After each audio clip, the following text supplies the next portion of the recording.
Dua kapal terbakar di dermaga 20 Marina Ancol, Pademangan, Jakarta Utara. Akibat kebakaran, satu orang tewas dan sejumlah lainnya luka-luka.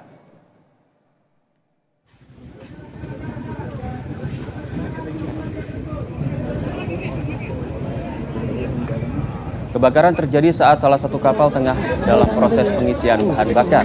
Juga terjadi kesalahan teknis yang memicu percikan api dan menyulut kebakaran hebat.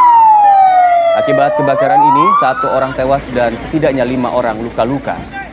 Korban tewas dan luka segera dievakuasi ke rumah sakit terdekat untuk kepentingan medis.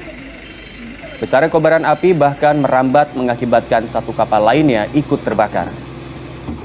Tugas menurunkan 9 unit mobil damkar dan puluhan personel untuk memadamkan api dan mencegahnya menyebar. Proses pemadaman berlangsung cukup lama mengingat adanya bahan bakar yang terbakar.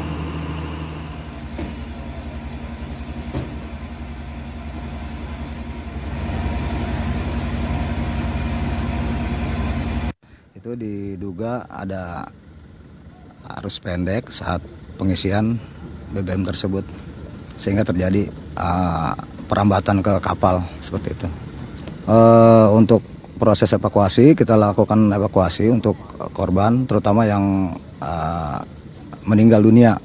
Jadi kita lakukan proses evakuasi dan sudah berhasil kita evakuasi seperti itu, dia dibawa ke rumah sakit.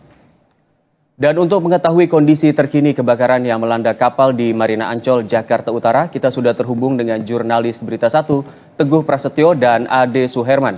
Selamat pagi teman-teman. Teguh, apakah petugas sudah berhasil memadamkan kebakaran kapal di Marina Ancol? Ya, selamat pagi Eka dan juga saudara. Hingga pagi ini sekitar pukul 5.07 waktu Indonesia Barat, api memang sudah hampir berhasil dipadamkan.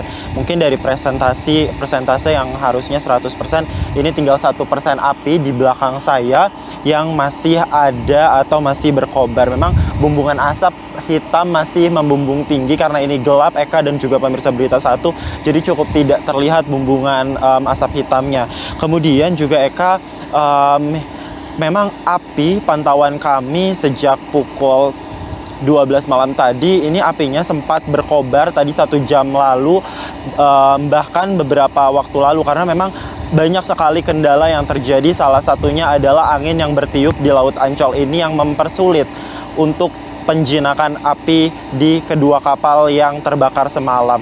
Kemudian juga Eka, jika dapat dilihat di belakang saya, ini ada bantuan kapal nelayan karena memang dari semalam kenapa api ini cukup sulit untuk dijinakan karena jarak antara lokasi pemadam kemudian juga dengan kapal itu cukup jauh, Eka dan juga pemirsa Berita 1, sehingga banyak kendala. Salah satunya adalah penggantian fasilitas dari unit damkar berupa mobil yang tadinya menggunakan selang yang tidak cukup besar, kemudian diganti menjadi selang yang cukup panjang dan juga cukup besar aliran airnya sehingga dapat menyemprotkan air ke arah kapal yang kurang lebih jaraknya sekitar 500 meter dari bibir pantai atau bibir laut, Eka dan juga pemirsa Berita 1.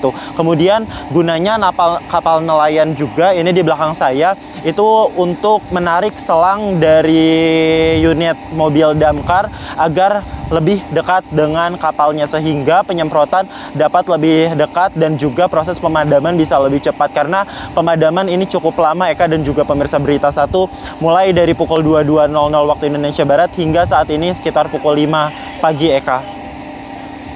Teguh, singkat saja, terakhir, apakah ini ada dampak begitu pasca kejadian kebakaran ini? Apakah ada dampak karena ini mengingat wilayah wisata begitu?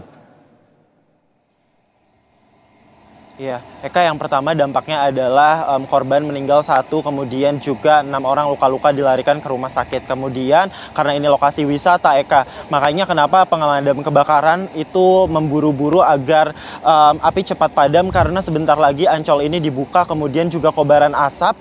Jika anginnya bertiup ke arah wisata, ini tentu akan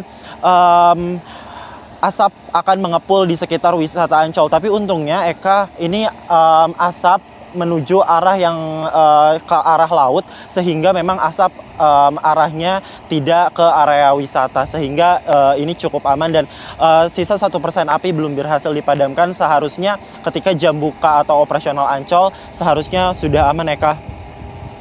Baik, terima kasih Teguh Prasetyo atas laporannya dan juga juru kamera Ade Suherman.